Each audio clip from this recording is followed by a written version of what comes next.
నవగ్రహ పూజ చేయడం వల్ల ఎలాంటి ఫలితాలు వస్తాయి, పూజ ఎలా చేయడం. నవగ్రహాలు అనేటటువంటి వాళ్ళు మనకు జీవితంలో చాలా ముఖ్యమైనటువంటి వాళ్ళు. వాళ్ళ యొక్క స్థితిగతుల వల్ల మన యొక్క జీవితం అనేటటువంటిది కూడా ఒక విధంగా ఆధారపడి ఉంటుంది. వాళ్ళ మీదనే ఆధారపడి ఉంటుంది అని చెప్పడానికి లేదు, కానీ మన కర్మఫలము ఇవన్నీ కూడా ఈ యొక్క మన జీవితం యొక్క నడవడికకు దారిగా ఉంటాయి. అలాగే ఒకవేళ వారిని ప్రసన్నం చేసుకోవాలి, అలాగే వారి యొక్క అనుగ్రహాన్ని మనం పొందాలి అనుకుంటే గనక మనకు నవగ్రహాలు చాలా ముఖ్యమైన రోజులు. ఏవి అంటే మనకు ఒక్కొక్క వారానికి ఒక్కొక్క అధిదేవతను చెప్పి ఉన్నారు. ఒక్కొక్క వారానికి ఒక్కొక్క దేవతను అధిష్టాన దేవతగా చెప్పబడి ఉన్నారు. ఆదివారానికి సూర్యుడు, అలాగే సోమవారానికి చంద్రుడు, అలాగే మంగళవారానికి కుజుడు, అలాగే బుధవారానికి విష్ణువు, అలాగే గురువారానికి వినాయకుడు దక్షిణామూర్తి, అలాగే శుక్రవారానికి ఇందాక మనం చెప్పుకున్నట్లుగా లక్ష్మీదేవి, అలాగే శనివారానికి శనైశ్చరుడు. ఈ విధంగా బుధవారానికి బుధుడు, అలాగే మంగళవారానికి కుజుడు, గురువారానికి దక్షిణామూర్తి గురువు, అలాగే ఈ యొక్క శనివారానికి శనైశ్చరుడు అధిదేవతగా చెప్పబడి ఉన్నారు. ఇందాక మనం చెప్పుకున్నట్లుగానే ఒక్కొక్క వారానికి ఒక్కొక్క అధిష్టాన దేవత ఉంటారు. ఆ అధిష్టాన దేవతలను పూజించడం వల్ల, ఆ వారంలో ఆ యొక్క అధిష్టాన దేవతను పూజించడం వల్ల మనము ప్రత్యేకంగా నవగ్రహాల యొక్క అనుగ్రహానికి మనం పాత్రులు కావచ్చు. ముందుగా ఆదివారం నాడు సూర్యుణ్ణి ప్రార్థన చేయడం వల్ల, ఈ కాలంలో మనం ముఖ్యంగా చూస్తున్నటువంటి విషయం ఏమిట్రా అంటే, ఆదివారం వచ్చిందంటే మాంసాహారాన్ని ఎక్కువగా తీసుకుంటున్నారు. ఆదివారం మాంసాహారం తీసుకోవడము అనేటటువంటి విషయం చాలా నిషిద్ధమైన విషయం. స్త్రీ తైల మధుమాంసాని ఏ త్యజంతి రవేర్దినే ఏషః స్వర్గలోకం సగచ్చతి అనేటటువంటి విషయాన్ని శాస్త్రంలో మనకు చెప్పినారు. దీంట్లో ఉన్నటువంటి విషయం అర్థం ఏమిట్రా అంటే, స్త్రీ తైల మధు మాంసాని,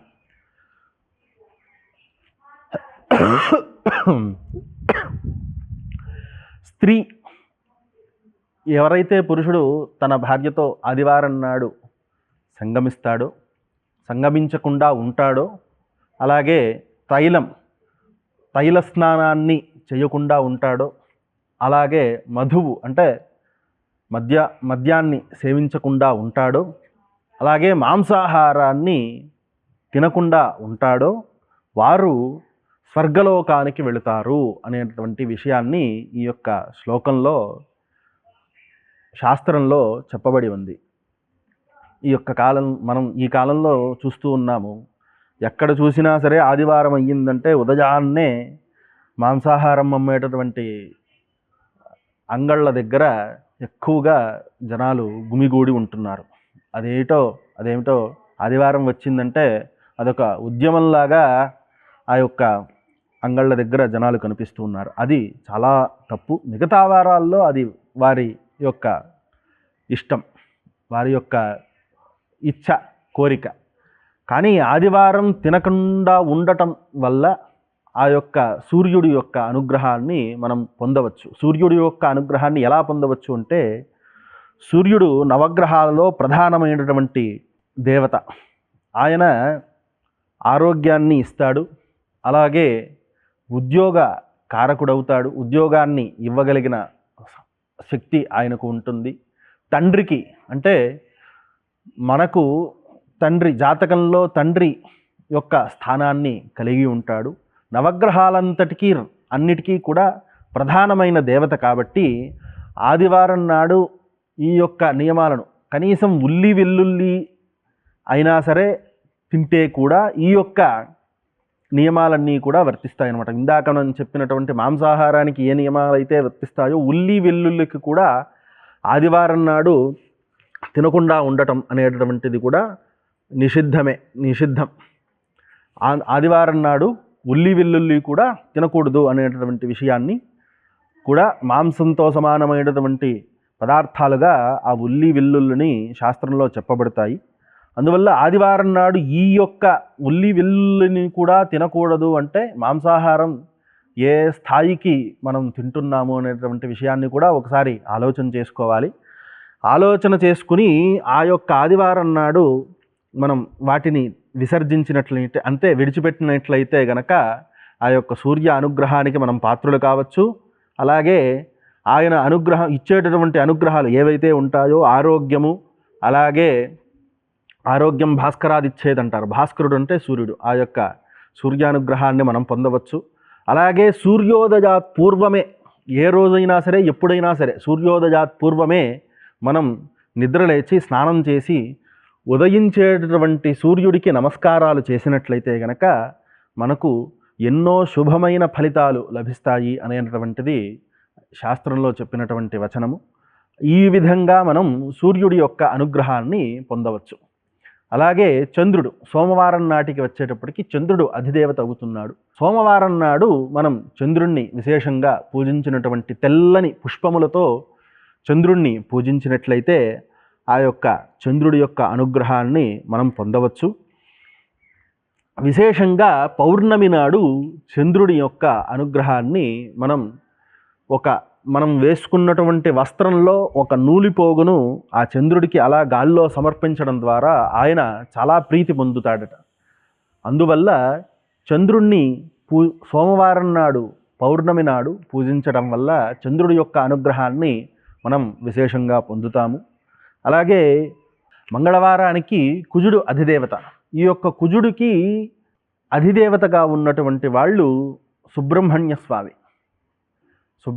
స్వామి మనకు ఈ కుజుడు అనేటటువంటి ఆయన మనకు భూమిని, అలాగే సంతానాన్ని, అలాగే రుణాన్ని, ఈ 3 విషయాలను ఇస్తాడు. ఈ 3 విషయాలలో మనకు ఏదైనా ఇబ్బందులు ఉన్నాయి అంటే కనుక మనకు ఆ యొక్క కుజ అనుగ్రహం, అంగారక అనుగ్రహం, కుజుడికి 2 పేర్లు ఉన్నాయి, అంగారకుడు, కుజుడు. అంగారకుడి అనుగ్రహాన్ని మనం పొందాలి అంటే కనుక ఈ విధమైనటువంటి విషయాలలో మనం అంగారక అనుగ్రహాన్ని పొందాలి అంటే కనుక సుబ్రహ్మణ్య ఆరాధన చేయటం ఒకటి, మంగళవారం నియమం ఉండటం ఒకటి. ఈ విధంగా మనం చేసినట్లయితే మంగళవారం నియమము అంటే ఇందాక చెప్పినట్లుగా మాంసాహార భక్షణ లేకుండా ఒకే భుక్తం అంటే ఏకభుక్తం, అది పగలు కావచ్చు రాత్రి కావచ్చు. రాత్రి అయితే నక్తం అంటారు, పగలైతే ఏకభుక్తం అంటారు. ఈ విధంగా చేసినట్లయితే కనుక మనం కుజగ్రహ యొక్క అంగారక గ్రహం యొక్క అనుగ్రహాన్ని మనం పొందవచ్చు. అలాగే బుధవారానికి బుధుడు అధిదేవత. ఈ యొక్క బుధునికి అధిదేవతగా కూడా విష్ణువును చెప్తారు. విష్ణువును పూజించడం ద్వారా బుధుడి అనుగ్రహాన్ని పొందవచ్చు. బుధుడు మనకు జాతకంలో బుద్ధి విషయాన్ని, అలాగే వ్యాపారం విషయాన్ని, అలాగే మన యొక్క జ్ఞానాన్ని తెలియజేసే విషయంగా కూడా ఉంటాడు. ఆయన ద్వారా మనం ఈ యొక్క అనుగ్రహాల్ని పొందవచ్చు వ్యాపార విషయాల్లో. అలాగే మనకు బుద్ధి చాంచల్యం వచ్చింది అంటారు, కొంతమంది చెబుతూ ఉంటారు. బుద్ధి చాంచల్యం వచ్చింది అంటే కనుక ఆ బుద్ధి చాంచల్యం పోవడం కోసం ఈ యొక్క బుధగ్రహాన్ని మనం ఆరాధించడం ద్వారా ఆయన అనుగ్రహాన్ని పొందవచ్చు. అలాగే అధిదేవత అయినటువంటి విష్ణువును పూజించడం ద్వారా కూడా విష్ణువును బుధవారం పూజించడం ద్వారా కూడా మనం యొక్క జాతకంలో ఉన్నటువంటి బుధగ్రహ దోషాలను మనం పరిహారం చేసుకోవచ్చు. అలాగే బృహస్పతి అంటే గురువు అంటే బృహస్పతి. అలాగే ఆ యొక్క గురువు యొక్క అనుగ్రహాన్ని పొందాలి అంటే గురువు సకల విద్యలకు అధిపతి. అలాగే సంతానాన్ని ఇచ్చేటటువంటి వాడు గురువు. కాబట్టి ఈ 2 అనుగ్రహాలను మనం పొందాలి అంటే గనక వారం నాడు గురుగ్రహాన్ని పూజించడం మనకు విశేషంగా చెప్పబడుతుంది. ఎలా పూజించాలి అంటే గనక బంగారు వర్ణంతో ఉన్నటువంటి పూలు, అంటే మనకు ఇప్పుడు ఈ కాలంలో చేమంతి బంగారు వర్ణంలో ఉంటుంది, అలాగే సంపెంగ పూలు కూడా బంగారు వర్ణంలో ఉంటాయి. ఈ యొక్క పూలతో గురువును పూజించడం వల్ల మనకు విద్య అలాగే సంతానము అనేటటువంటి విషయంలో ఆటంకాలు మనం తొలగించుకోవచ్చు. అదేవిధంగా గురువారం నాడు ప్రత్యేకంగా గురువుకి అధిదేవతలుగా దక్షిణామూర్తిని అలాగే విఘ్నేశ్వరుణ్ణి కూడా ఒక విధంగా చెప్పవచ్చు. ఈ ఇద్దరు దేవతలను కూడా ఆరాధించడం వల్ల ఆ యొక్క గురు అనుగ్రహాన్ని, బృహస్పతి అనుగ్రహాన్ని మనం పొందవచ్చు. అలాగే ఇందాక చెప్పినట్లుగా శుక్రవారం నాడు లక్ష్మీదేవిని తెల్లని పూలతో, కమలములతో అంటే తామర పూలతో పూజించడం వల్ల, కలువలతో పూజించడం వల్ల, తెల్లని యొక్క పూలతో పూజించడం వల్ల సంతానాన్ని అలాగే సౌభాగ్యాన్ని, ఆడవాళ్ళు సౌభాగ్యాన్ని పొందవచ్చు. భార్యాభర్తల మధ్య అన్యోన్యానికి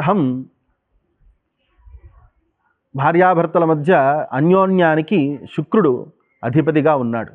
అలాగే భార్య స్థానానికి భర్త స్థానానికి భార్య అధిపతిగా శుక్రుడు ఉన్నాడు. ఆ విధంగా భర్త భార్య ఇద్దరూ కూడా శుక్రుణ్ణి ఆరాధించడం వల్ల వారిద్దరి మధ్య కూడా అన్యోన్యం అనేటటువంటిది పెరుగుతుంది. అదేవిధంగా ఇందాక చెప్పినట్లుగా ఇంద్రుడు ఇంద్రాణి వీళ్ళిద్దరినీ పూజించడం వల్ల కూడా శుక్రుడి యొక్క అనుగ్రహాన్ని మనం పొందవచ్చు. అలాగే శనివారం నాడు శనీశ్వరుడు ఎటువంటి విషయాలకు అధిపతి అంటే ప్రాణం, అనుకోని విధంగా వచ్చేటటువంటి ప్రాణాపాయాలను ఇచ్చేటటువంటి వాడు శనీశ్వరుడు. అలాగే మనకు జాతకంలో 7.5 ఏళ్ల శని అంటారు. 7.5 ఏళ్ల శని అని చెబుతారు. ఒక రాశిలో నుంచి ఒక రాశికి ఏ గ్రహమైనా సరే మారుతూ ఉంటుంది.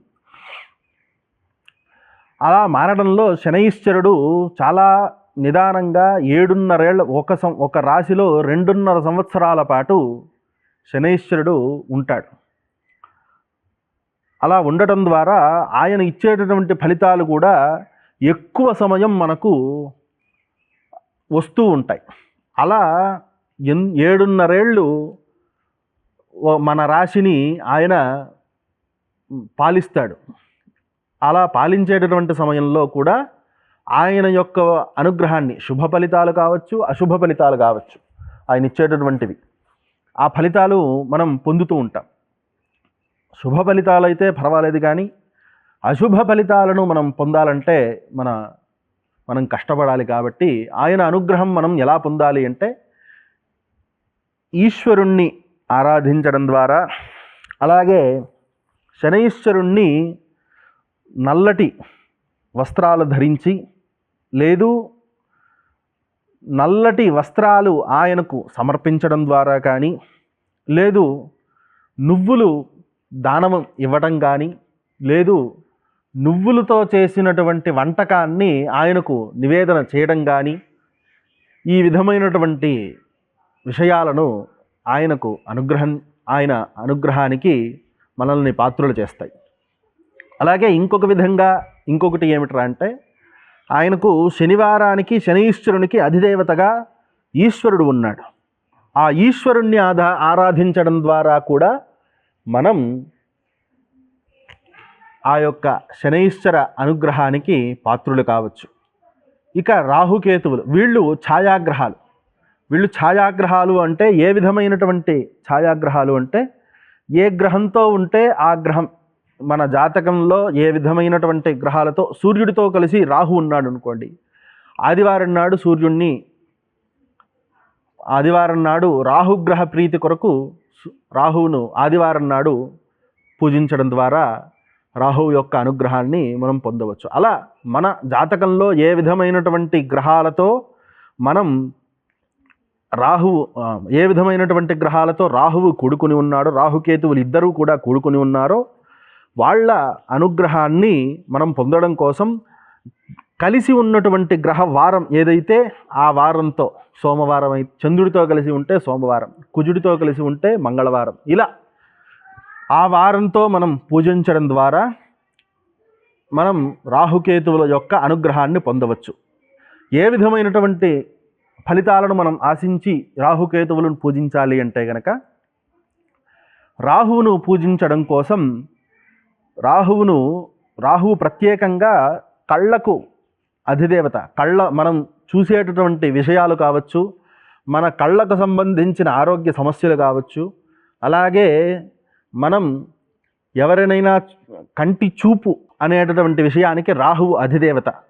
ఇలా ఆ రాహువు ఉన్నటువంటి పరిస్థితిని బట్టి, ఆ యొక్క స్థానాన్ని బట్టి కూడా మనం ఆదివారం ఈ యొక్క 7 వారాలలో ఏ విధమైనటువంటి గ్రహంతో ఏ స్థానంలో ఉన్నాడు అనేటువంటి విషయాన్ని కూడా గ్రహించుకుని రాహువును ఆరాధించడం ద్వారా మనకు కళ్ళకు సంబంధించిన బాధలు అనేటటువంటివి తొలగుతాయి. అలాగే ఇంకొక విషయం ఏమిట్రా అంటే, రాహువుకు అధిదేవతగా దుర్గాదేవిని చెబుతారు. దుర్గాదేవిని పూజించడం ద్వారా, అలాగే దుర్గా సప్తశతి పారాయణ చేయడం ద్వారా, లేదు లలితా సహస్రనామం పారాయణం చేయడం ద్వారా, దుర్గకు సంబంధించినటువంటి అంటే అమ్మవారికి సంబంధించినటువంటి ఏ విషయాన్ని చేసినా కూడా రాహువు యొక్క ఏ వారమైనా పర్వాలేదు, శుక్రవారం అమ్మవారికి, మంగళవారం అమ్మవారికి విశేషంగా మనం వాడుకలో పెట్టుకుని ఉన్నాము. ఆ 2 వారాల్లో ఏ వారంలో అయినా సరే అమ్మవారిని ప్రార్థించడం ద్వారా, అమ్మవారిని స్తోత్రం చేయడం ద్వారా మనం రాహువు యొక్క అనుగ్రహాన్ని పొందవచ్చు. విశేషంగా కేతువు అనేటటువంటి గ్రహం మనకు జ్ఞానాన్ని ప్రసాదిస్తుంది. జ్ఞానము అంటే దైవ అనుగ్రహం మనకు కావలసినప్పుడు ఆ యొక్క ఏ దేవుడిని మనం స్తుతించాలి అనేటటువంటి విషయాన్ని కేతువు ద్వారా మనం తెలుసుకోవచ్చు. కేతువు ఇంకొక విధంగా మోక్షానికి కూడా కారకుడు. మనకు మోక్షం కావాలి అంటే కనుక కేతువును కూడా మనం ప్రార్థించవచ్చు. ఈ విధంగా కేతువును ఏ వారమైతే, కొంతమంది ఇంకొక విధంగా ఏం చెబుతారు అంటే, ఆదివారం నాడు రాహువును, సోమవారం నాడు కేతువుని ప్రార్థించడం ద్వారా వాళ్ళ యొక్క అనుగ్రహాన్ని మనం పొందవచ్చు అని మా పెద్దలు చెప్పి ఉన్నారు. ఆ విధంగా కూడా మనం సోమవారం నాడు కేతువుని, ఆదివారం నాడు రాహువుని వీళ్ళని ప్రార్థించడం ద్వారా వీళ్ళ యొక్క అనుగ్రహాలు, వాళ్ళు ఇచ్చేటటువంటి ఫలితాలు ఏవైతే ఉన్నాయో, రాహువు కంటికి సంబంధించిన ఫలితాలను, అట్లాగే కేతువు మోక్షాన్ని, జ్ఞానాన్ని ప్రసాదించేటటువంటి వాడు కాబట్టి ఆయన ఇచ్చేటటువంటి ఆ ఫలితాలను పొందడం కోసం మనం ఆ యొక్క వారాల్లో రాహుకేతువులను ఈ విధంగా పూజించవచ్చు. మొత్తానికి ఈ యొక్క నవగ్రహాలు అనేటువంటివి మన జీవితంలో చాలా ముఖ్యమైనటువంటివి. వాటిని పూజించడం ద్వారా మనం చేసుకున్నటువంటి కర్మ సంపూర్ణంగా పోయి మనం సుఖాలను అనుభవిస్తాము అనేటటువంటి విషయాన్ని మనం నమ్మకూడదు. ఎందుకురా అంటే, మనం ఎప్పుడూ కూడా మన కర్మ ఫలితమే మనల్ని కాపాడుతుంది. మనం చేసిన పాపము, మనం చేసిన పుణ్యమే మనల్ని కాపాడుతాయి. మనం పాపం చేసినట్లయితే నిన్ను పూజిస్తున్నాను, నా పాపాన్ని తొలగించు అంటే అవి ఏమీ చేయలేవు. మన పాపం ఎంతవరకు అయితే ఉందో ఆ గ్రహాలు కూడా ఆ విధంగానే, అంతే విధంగానే మనకు ఫలితాన్ని ఇస్తాయి. కాకపోతే మనం, అయ్యా నేను పాపం చేశాను, నేను ఈ విధంగా నిన్ను పూజిస్తున్నాను, నన్ను క్షమించు అని మనం కోరితే ఏదో మన పాపంలో కొంత తగ్గి మనం అనుభవించాల్సిన కష్టాన్ని తగ్గించగలరే కానీ ఆ యొక్క పాపాన్ని సంపూర్ణంగా తీసివేయబడలేవు. ఆ విషయాన్ని మనమందరూ కూడా గ్రహించుకోవాలి. ఎలాగైతే మనం జ్వరం వస్తే మాత్ర వేసుకుంటున్నాము, ఆ మాత్ర వల్ల ఆ యొక్క జ్వరం అనేటటువంటిది తగ్గుతోంది, అంతేగాని మనలో జ్వరం అనేటటువంటిది పూర్తిగా లేకుండా పోలేదు కదా. అలాగే ఇది కూడా అంతే. కర్మను ఎవరు తప్పించలేరు. ఎటువంటి దేవతలైనా సరే కర్మను తప్పించలేరు. కాకపోతే మనం ఎప్పుడూ కూడా శుభమైనటువంటి మంచి పనులను చేయడం ద్వారానే మన యొక్క జీవితాన్ని మనం నిర్ణయించుకోగలం. కాబట్టి ఈ విధంగా నవగ్రహాలను పూజించడం ద్వారా గొడ్డలితో పోవలసిన విషయాన్ని గోటితో గీచుకుని మనం తప్పించుకోవచ్చు అనేటటువంటి విషయాన్ని మాత్రం మనం ఖచ్చితంగా తెలుసుకోవచ్చు.